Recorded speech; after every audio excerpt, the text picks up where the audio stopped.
평생 일용직으로 살아온 73세 박씨 어르신.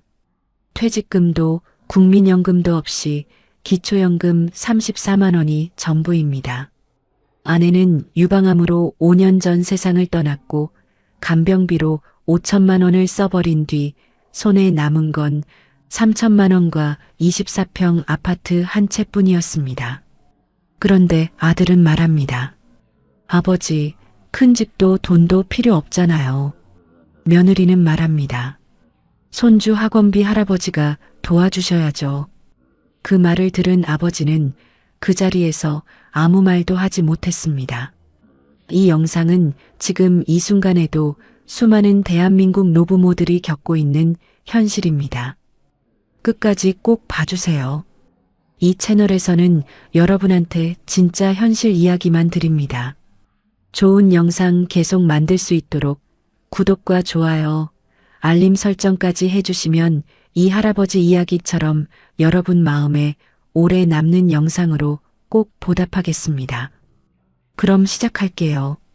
박씨 어르신을 처음 만난 건 서울 외곽의 한 고시원 앞이었습니다. 오래된 건물 입구에 작은 짐 보따리 하나만 들고 서 계신 이 할아버지의 뒷모습이 어찌나 쓸쓸하던지 저도 모르게 발걸음이 멈춰버렸습니다. 73세, 흰머리에 주름진 손, 그리고 묵묵히 발걸음을 옮기는 그 등 뒤에 얼마나 많은 세월이 담겨 있을지 한눈에 봐도 느껴졌습니다. 박씨 어르신은 경상도 출신으로 20대 초반부터 서울로 올라와 건설 현장을 전전하셨습니다. 거푸진 목수, 철근공, 미장공, 안 해본 일이 없었습니다. 날씨가 좋으면 일하고 비가 오면 쉬어야 했던 일용직 인생. 사대보험이 뭔지, 퇴직금이 뭔지 몰랐던 시절이었습니다. 그냥 하루하루 일하고 하루하루 먹고 사는 게 전부였습니다. 그렇게 50년이 흘렀습니다. 50년이요. 어르신은 그 세월을 이렇게 표현하셨습니다. 하루도 쉰 적이 없어. 비 오는 날만 쉬었지. 그것도 아까웠어. 그 말이 왜 그렇게 가슴에 꽂히는지 모르겠습니다. 국민연금 가입 이력이 없으니 당연히 국민연금은 한 푼도 없습니다. 퇴직금도 없습니다. 지금 받는 거라곤 기초연금 34만 원, 딱 그게 전부입니다. 한 달에 34만 원. 서울에서 혼자 살아가는데 34만 원으로 뭘 할 수 있을까요?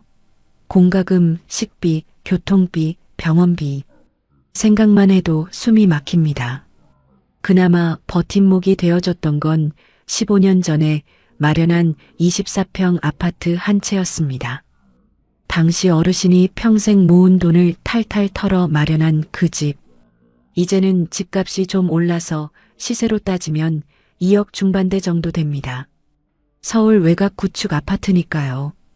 그리고 아내를 떠나보내고 나서 통장에 남은 돈 3천만 원. 이게 박씨 어르신의 전 재산이었습니다. 아내 이야기를 하면 어르신 눈이 흐려집니다. 5년 전이었습니다. 아내가 유방암 진단을 받았을 때 어르신 나이 68이었고 아내는 65이었습니다. 처음엔 별거 아닌 줄 알았습니다. 요즘 의학이 좋으니까 잘 치료하면 낫겠지 싶었습니다. 그런데 암이란 게 그렇게 호락호락하지 않았습니다. 수술을 하고 항암을 하고 또 재발하고 또 수술하고 3년을 싸웠습니다. 3년 동안 어르신은 하루도 아내 곁을 떠나지 않았습니다. 병원복도 의자에서 새우잠을 자고 링거줄을 바꿔달라고 간호사를 불렀습니다. 밥도 직접 떠먹여줬습니다. 내가 해줄 수 있는 게 그것밖에 없었어. 그냥 옆에 있어주는 것. 그 말에 목이 메었습니다. 간병비가 얼마나 나왔는지 아세요? 5천만 원이 넘었습니다. 수술비, 병원비, 간병인 비용, 항암 치료비, 비급여 약값. 하나하나 계산하면 끝이 없었습니다. 원래 통장 잔고가 8천만 원이었는데 3년 만에 5천만 원이 증발했습니다. 그리고 아내는 68배 세상을 떠났습니다. 어르신 곁에서 조용히 손을 놓으셨다고 했습니다. 마지막에 내 손 꽉 잡더니 그냥 갔어. 고생했다는 말도 못 들었어. 어르신은 그 대목에서 말을 멈추셨습니다. 잠시 침묵이 흘렀습니다. 저도 아무 말을 할 수 없었습니다. 아내를 떠나보내고 나서 혼자 남은 집에 돌아왔을 때 어르신은 며칠을 밥도 못 드셨다고 합니다.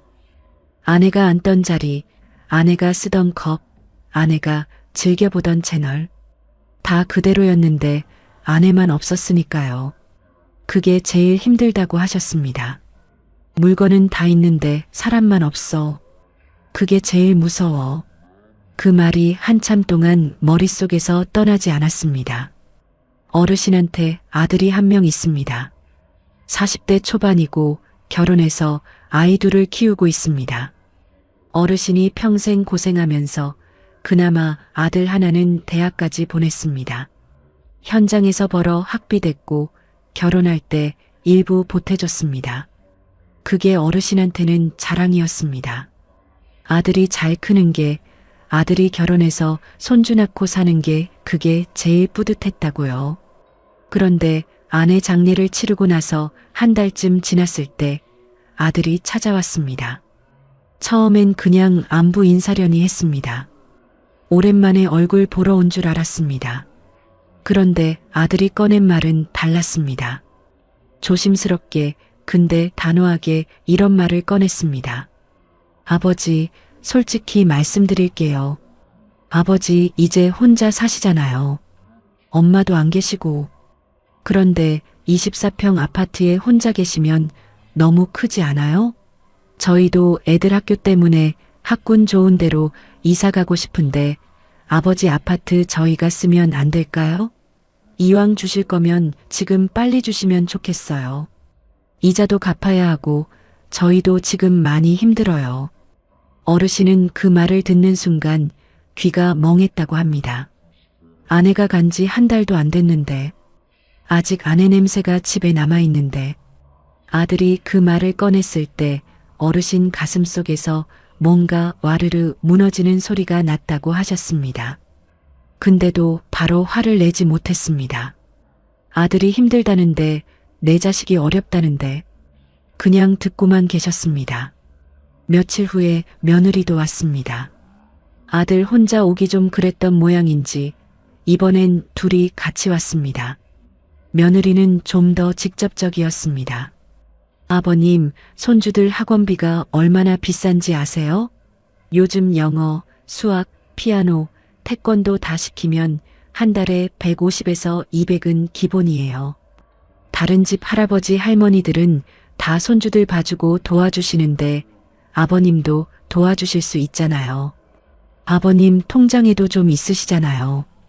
어르신은 그 자리에서 아무 말도 못 하셨습니다. 며느리가 내 통장 잔고를 알고 있다는 것도 충격이었고, 그걸 이렇게 대놓고 말하는 것도 충격이었고, 아들이 옆에서 아무 말도 안 하고 가만히 있는 것도 충격이었습니다. 아버지가 아무 말을 못하자 아들이 한마디 더 덧붙였습니다. 아버지, 저희가 어렵다는 거 아시잖아요. 어차피 나중에 다 저한테 올 거잖아요. 지금 주시는 게 세금도 덜 나오고 저한테도 좋아요. 어차피 나중에 다 저한테 올 거잖아요. 이 말입니다. 이 말이 어르신 가슴에 박혔습니다. 아직 살아있는 아버지한테 아버지 재산을 어차피 자기 거라고 말하는 아들. 어르신은 그 순간 말문이 막혀버렸습니다. 입을 열려고 해도 목에서 소리가 안 났다고 하셨습니다. 그냥 눈물만 나왔다고요. 근데 그것도 참으셨습니다. 아들 앞에서 우는 건 자존심이 허락하지 않았으니까요. 그날 이후로 어르신은 오래 생각하셨습니다. 집을 줘야 하나 말아야 하나, 3천만 원을 넘겨야 하나 말아야 하나, 기초연금 34만 원으로 아무것도 없이 집도 돈도 없으면 어떻게 살아야 하나, 한숨도 못 자는 밤이 이어졌습니다. 그러다 어르신 마음속에서 결론이 나왔습니다. 집을 아들한테 주겠다. 근데 나는 고시원으로 가겠다. 왜 고시원이냐고요? 어르신이 직접 말씀하셨습니다. 아들한테 얹혀 사는 건 싫어. 그리고 월세 살기엔 돈이 너무 아까워. 고시원은 관리비 포함해서 30만 원 안팎이거든. 나 혼자니까 그거면 돼. 34만 원 기초연금에서 30만 원을 고시원비로 내고 나면 4만 원이 남습니다. 4만 원. 그걸로 한 달을 살아야 합니다. 밥은 고시원 공동 부엌에서 라면 끓여 먹고 반찬은 편의점 1,000원짜리로 때우겠다고 하셨습니다. 그 말을 들으면서 저는 아무 말도 할 수가 없었습니다. 근데 이게 박씨 어르신만의 이야기가 아닙니다. 지금 대한민국에 이런 상황에 처한 어르신들이 얼마나 많은지 아세요? 통계청 자료를 보면 65세 이상 노인 인구 중에서 국민연금을 받지 못하는 비율이 전체의 절반에 가깝습니다. 특히 건설 일용직이나 농업, 자영업으로 살아온 분들은 국민연금 사각지대에 놓인 경우가 굉장히 많습니다. 기초연금 수급자 수가 현재 700만 명을 넘어섰는데 이분들 대부분이 기초연금이 전부인 상황입니다. 32만 원에서 34만 원. 거기에 기초생활수급자까지 겹치면 조금 더 받기도 하지만 대부분은 그게 전부입니다. 서울 기준 방 한 칸 월세가 40만 원에서 50만 원인데 기초연금 34만 원으로 어디서 뭘 어떻게 살라는 건지 이게 현실입니다. 그리고 또 하나, 부모한테 재산을 요구하는 자녀 문제. 이게 요즘 굉장히 심각한 문제입니다. 주위에서 흔히 들을 수 있는 이야기가 됐는데 왜 이런 일이 일어나는 걸까요? 전문가들은 이렇게 분석합니다. 집값과 교육비가 천정부지로 오르다 보니 30, 40대 자녀 세대가 자력으로 해결하기가 점점 어려워지고 있다는 겁니다. 서울 아파트 중위 가격이 이제 10억을 훌쩍 넘었고 아이 하나 사교육에 들어가는 돈이 월 150에서 200이 기본입니다. 그 압박을 이기지 못하고 부모한테 손을 내밀게 된다는 거죠. 근데 문제는 그 부모도 넉넉하지 않다는 겁니다. 자녀는 부모 재산을 넉넉하다고 생각하고 부모는 자신이 빈곤하다는 걸 알고 있는데 그 간극에서 갈등이 생기는 겁니다. 박씨 어르신 경우가 딱 그랬습니다. 아들 눈엔 아버지 24평 아파트가 커 보였을 겁니다. 통장에 3천만 원이 있다는 것도 어딘가에서 알게 됐고, 근데 어르신 입장에선 그게 전 재산입니다. 아내 간병비로 5천만 원을 쏟아붓고 남은 3천만 원. 앞으로 자신이 아프면 그게 전부입니다. 요양병원 한 달 입원비만 해도 150에서 200은 나옵니다. 3천만 원이면 1년 반이면 사라집니다. 그걸 아들한테 주고 나면 어르신한테 남는 건 기초연금 34만 원뿐입니다. 그 돈으로 병원도 가야 하고 밥도 먹어야 하고 약도 사야 합니다. 현실이 이렇다는 걸 아들과 며느리는 알고 있을까요? 제가 박씨 어르신이랑 이야기를 더 나눠봤더니 아들이 처음부터 나쁜 마음이었던 건 아닐 수도 있다는 생각도 들었습니다. 아들도 자기 가족을 지키려고 발버둥 치다 보니 그렇게 된 거겠지 싶기도 했습니다. 근데 문제는 방식이었습니다. 아버지한테 이야기를 꺼내는 방식이 아버지의 마음을 전혀 생각하지 않은 방식이었다는 겁니다. 아내를 잃은 지 한 달 만에 집을 달라고 하는 것, 아버지 노후는 어떻게 되는지 단 한마디도 묻지 않은 것, 그리고 어차피 나중에 다 자기 것이라고 말하는 것. 이 세 가지가 어르신 마음에 씻을 수 없는 상처를 남겼습니다. 실제로 노인복지 현장에서 일하시는 사회복지사 선생님들은 이런 말씀을 하십니다. 부모가 재산을 자녀한테 미리 넘겨주고 나서 나중에 소외되는 경우가 정말 많습니다.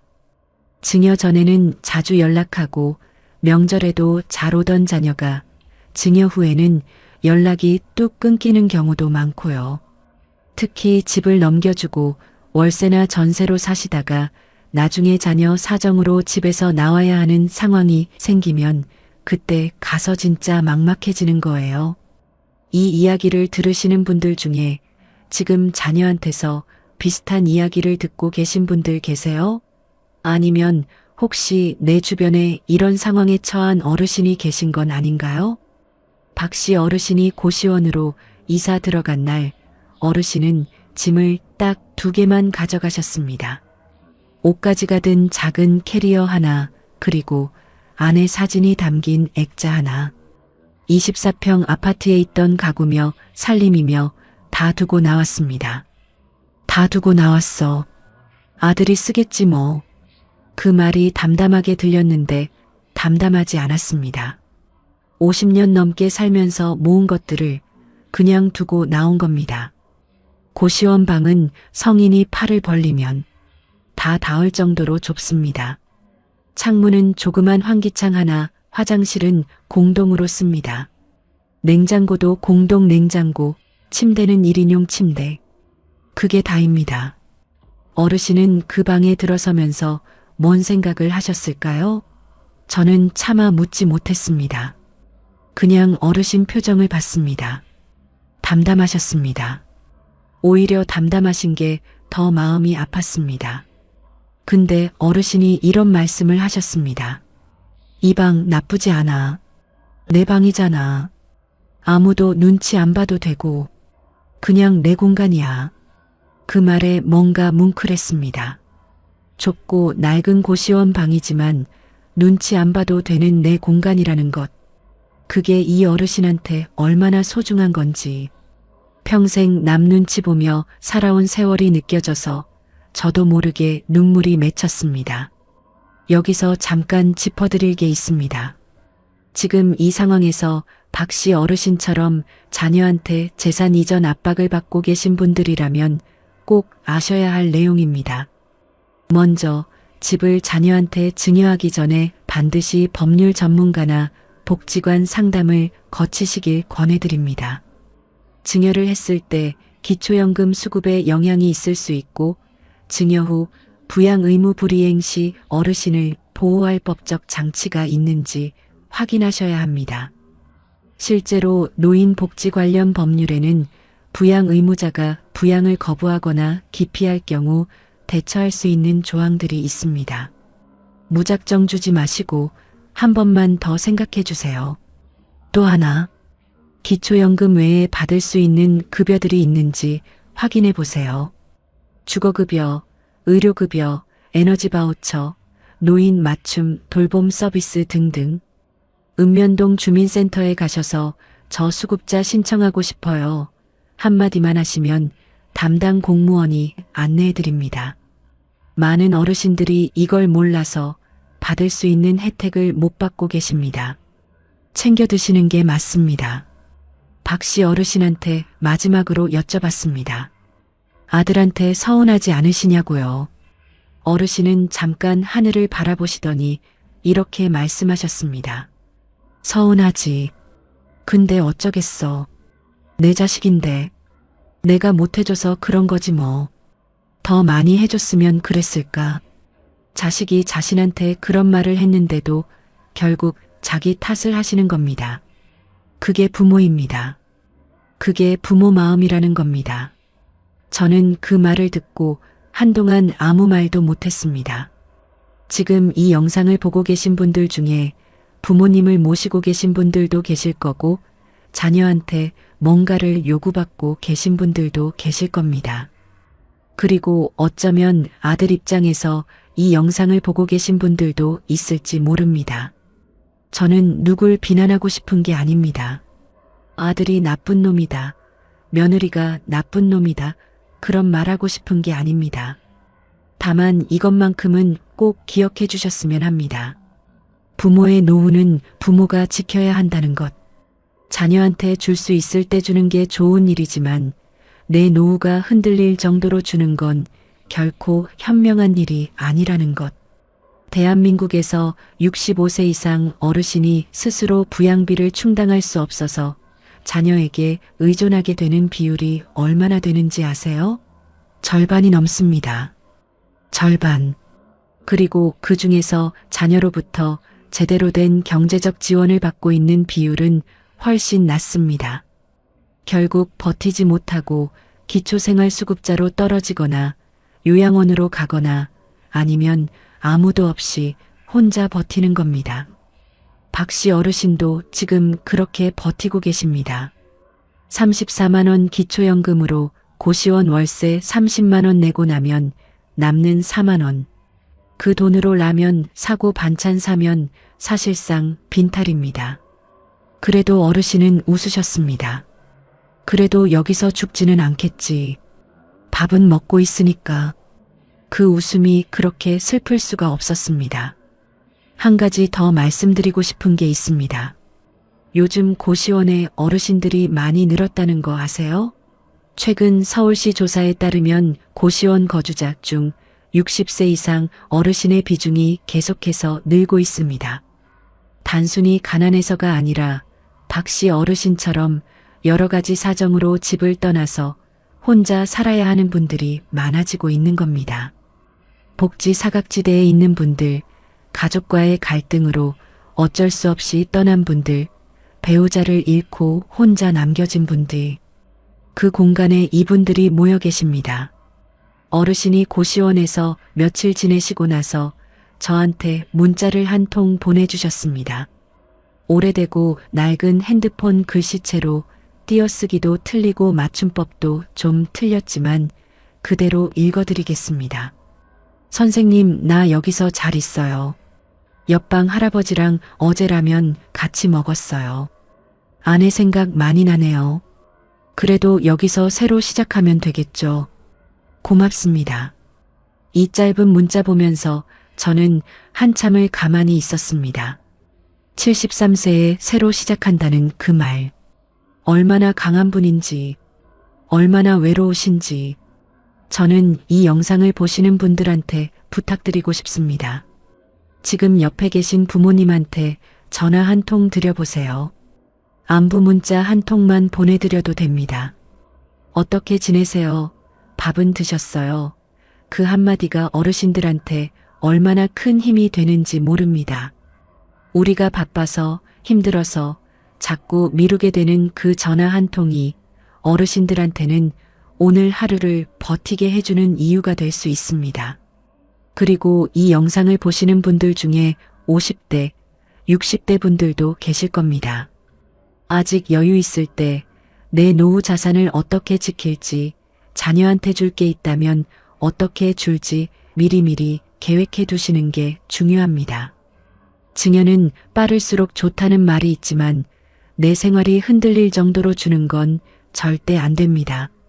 노후 최저 생활비를 먼저 확보하고 그 이후에 남는 게 있을 때 주는 게 맞습니다. 전문가들은 이렇게 말합니다. 노후에 필요한 최저 생활비를 월 최소 150만 원으로 잡으면 25년치 생활비는 4억 5천만 원입니다. 이 금액을 확보하지 않은 상태에서 집이나 돈을 자녀한테 넘기는 건 미래의 나를 거리에 내버려 두는 것과 같습니다. 박 씨 어르신 이야기를 마무리하기 전에 어르신이 저한테 마지막으로 하신 말씀을 전해드리고 싶습니다. 나는 아들한테 뭘 물려주려고 평생 산 게 아니야. 그냥 내 자식이 잘 살면 좋겠어서 살아온 거야. 근데 이제 와서 생각해보면 내가 나 자신한테 너무 소홀했던 것 같아. 나를 더 챙겼어야 했는데. 이 말이 이 영상의 핵심입니다. 내 자녀를 위해 나를 희생하는 것, 그게 부모 도리처럼 느껴지지만 그 희생이 지나치면 결국 본인이 무너지고 맙니다. 그리고 그 무너진 부모를 자녀가 감당하지 못하면 결국 아무도 행복하지 않게 됩니다. 오늘 박 씨 어르신 이야기 들으면서 어떠셨나요? 마음이 많이 무거우셨을 것 같습니다. 저도 이 이야기를 정리하면서 내내 마음이 먹먹했습니다. 73년의 삶이 고시원 방 하나에 담겨버린 그 현실이 단순히 한 사람의 이야기가 아니라는 걸 너무 잘 알기 때문입니다. 오늘 이 영상을 보신 후에 딱 하나만 실천해 주세요. 부모님께 전화 한 통 드리거나 혹은 내 노후 통장에 단돈 10,000원이라도 따로 챙겨두거나. 거창한 게 아닙니다. 작은 것 하나부터 시작하는 겁니다. 나를 위한 노후 준비, 아무도 대신해 주지 않습니다. 내가 지키지 않으면 아무도 지켜주지 않습니다. 박씨 어르신, 고시원 방에서 따뜻하게 지내시길 진심으로 바랍니다. 그리고 언젠가 아들이 아버지한테 전화 한 통해서 아버지 보고 싶어요. 그 한마디 해주는 날이 오기를 바랍니다. 오늘 영상 끝까지 봐주셔서 정말 감사합니다. 공감이 되셨다면 좋아요와 구독 부탁드리고요.